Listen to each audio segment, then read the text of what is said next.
السلام، معكم أميرة. من أكثر الحوايج اللي كيديروا صراعات بين الأفراد أو مجموعة من الأفراد هي أن كل طرف كيسحب ليه عنده الحق والمعرفة الكافية باش يعتبر راسو عنده الحق. ولكن في الحقيقة راه كل ما تزادت معرفة الإنسان شحال ما كيعرف أن ساهل نطيحو في الغلط. ومن أكبر التحديات اللي كنواجهوها هو نقدروا نفلتريو المئات ولا ما خفت نكذب الآلاف ديال المعلومات اللي كنسمعوها كل نهار. كورونا مؤامره، شهر الماشي غادي تصطدم واحد الكويكب بالكره الارضيه وغادي تكون نهايه العالم، شم القرنفل باش تحمي راسك من الفيروس الى اخره من معلومات جد متداوله. اذا كيفاش نميزوا بين هاد المعلومات كاملين؟ الحل هو نتعلموا كيفاش نتعلموا، وهنا نشرح لك كيفاش. من سوء الحظ الكريتيكال ثينكين ما كيعلموش لينا في المدرسه، واخا انا صراحه كنعتبر ان هذه حاجه اساسيه والشرط الاول للتعلم. بالنسبه ليا شي واحد يصح ليا المنهجيه والطريقه ديال التفكير ديالي اهم ما يصح ليا المعلومه بحد ذاتها. التحدي هو تطور مهارات التفكير، تسائل، تشك، تحلل اي حاجه سمعتها، اي حاجه واي معلومه تكون قادر انك تمشي تاكد منها بنفسك، وتكون قادر تميز بشنو كيتعتبر علم الطبيعه ساينس وشنو كيتعتبر علم كاذب بسودو ساينس، وشكون اللي عنده الصلاحيه باش يهضر او لا في شي موضوع معين، وشكون اللي هضرته خاصها تتخاد على محمل الجد وشكون اللي لا. كاين بزاف ديال العلوم تنفرقوهم لجوج الانواع: سوشيال ساينس العلوم الانسانيه، الاقتصاديه، السياسيه، النفسيه الى اخره. هادو علوم غير مضبوطه. هاد العلوم الغير مضبوطه ماشي هما اللي غادي نناقش في هذا الفيديو. النوع الثاني ديال العلوم هما علوم الطبيعه: الفيزياء، الكيمياء، البيولوجيا، الطب، الهندسه، علم الاوبئه الى اخره. وهادو علوم مضبوطه، يعني علماء هاد المجالات كيكونوا كاملين في العالم كامل متفقين على نفس الحاجه: 1+1 تساوي 2. هاد الدواء خدام راه خدام، هاد المرض كيتشافى راه كيتشافى، هاد المرض ما كيتشافاش ما كيتشافاش. فين ما مشيتي في العالم كتلقى العلماء متفقين على نفس الحاجه، حيت هاد العلوم كتخضع للمنهج العلمي، وهذا هو سر تقدم الانسانيه كامله. الحقيقه العلميه كاينه هي حقيقه سواء كنتي متفق ولا ما متفقش. علاش؟ الحقيقه العلميه كتعتمد على التجربه فقط، وهذه بالضبط هي قوه علوم الطبيعه. لا انا لا انت لا شي واحد اخر كيقرر، الكلمه الاخرى كتبقى ديال التجربه العلميه اللي كتكون محكومه بالمنهج العلمي.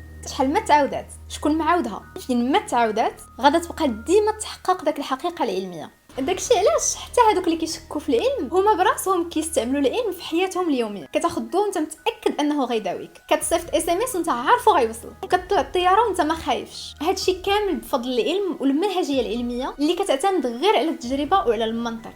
اذا الثقه ديالنا في العلم ما مبنيش غير على روحانيات او لا ايمان بشي حاجه ما كنشوفوهاش، وانما هو غير ايمان بشنو كيصدق بصح، وداكشي اللي خلانا نوصل لهاد الدرجه التطور. كاين اللي غيقول لي وانا كيفاش غنثق في هاد العلماء؟ شكون قال لي راهم ما كيكذبوش علينا وكاينه شي مؤامره؟ غنقول لك هذا سؤال مزيان، لان الشك او السكيبتيسيزم عنصر مهم في التفكير النقدي اللي هو الكريتيكال ثينكين اللي كيخلينا نتعلموا ونفلتريو لي زانفورماسيون.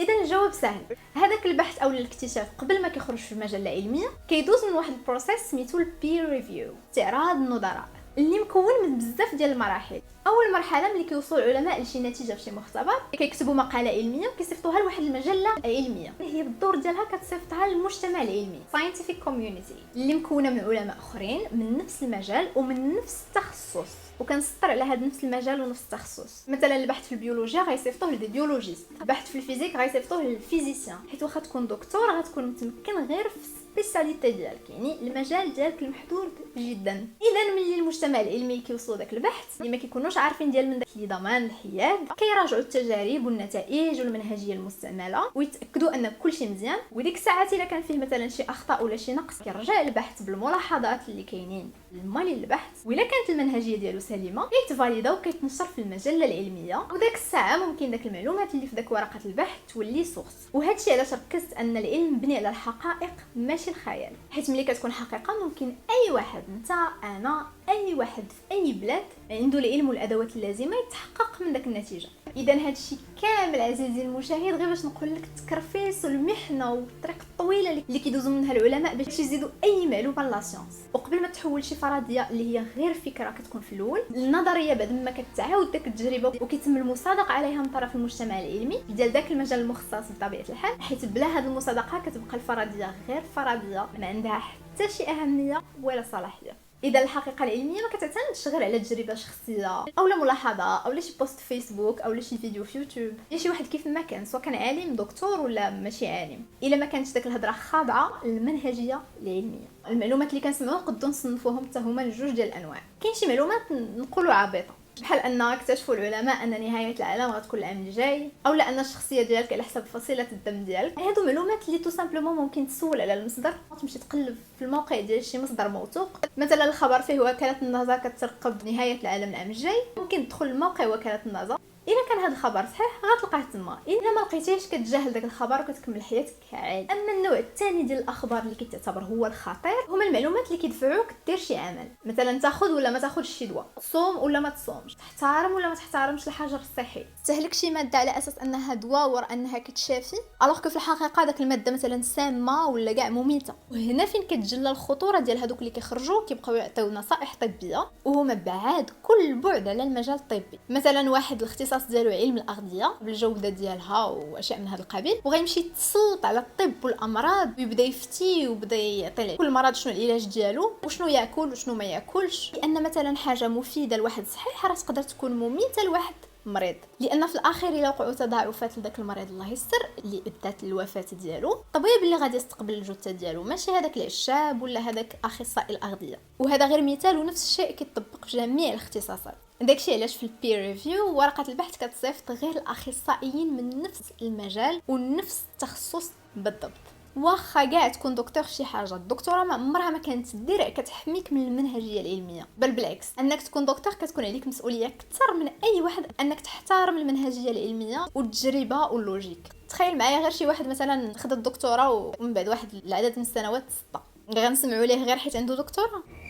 هادشي علاش كلشي سومي للمنهجيه العلميه. اي انفورماسيون اي خبر سمعتيه خصوصا الا كانت غتدفعك تاخذ واحد القرار، خاصك دير خطوه للوراء وتاكد من مصادر المعلومه وتشوف الامر من جميع الزوايا وتحلل بنفسك قبل ما تاخذ اي قرار ولا تصدر احكام. بصح ما كاينش ناس عندهم المستوى العلمي اللي كيسمح لهم يديروا هاد الامور ويتحققوا من المصادر بنفسهم، بحال مثلا انهم يقراو مقالات علميه اللي الاكثريه كيكونوا بلونجلي. الحل هو اول حاجه ما تبارطاجي حتى شي معلومه مازال ما تاكدتيش منها اولا ما قادرش تاكد منها.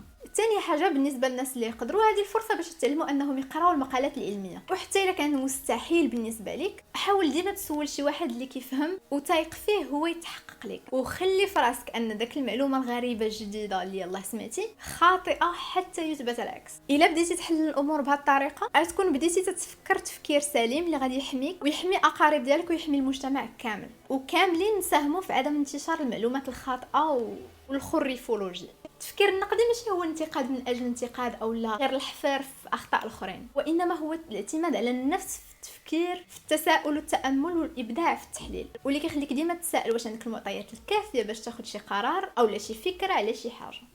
ملي كتعلم تفلتري وتاناليزي كيولي عندك علم، ملي كيولي عندك علم كتولي عندك معرفه، ملي كتولي عندك معرفه كتولي عندك حكمه، الحكمه اللي كنحتاجوها في جميع مجالات الحياه، في القرارات الصغيره ولا الكبيره، الشخصيه ولا مهنيه. يمكن ان هذا اهم درس جات كورونا تعلموا لينا، هو اهميه الوعي والعلم للبقاء. كلشي كيتسنى العلم يخرج لنا بشي دواء ولا شي فاكسان يقضي على هذا الوباء باش نرجعوا لحياتنا العاديه. السلاح ديالنا الوحيد هو العلم، العالم كامل، جميع الطبقات، جميع الاجناس، جميع الديانات، شي عوال على شي. ولأول مره كنحسوا ان انتشار الاكاذيب والخريف بحال ان كورونا ما كايناش او لا انك تشم القرنفل كيقضي على الكورونا واخا تمشي تخالط ناس اخرين، هادشي كيهدد حرفيا حياتنا. في الفيديو الجاي غادي نهضر على المغالطات المنطقيه. الا بغيتي يوصلك الجديد ديالي ما تنساش دير ابوني وتضغط على زر الجرس، وإلا عجبك الفيديو ما تنساش دير جيم وتبارطاجيه مع الناس اللي عزاز عليك، وتهلا في راسك.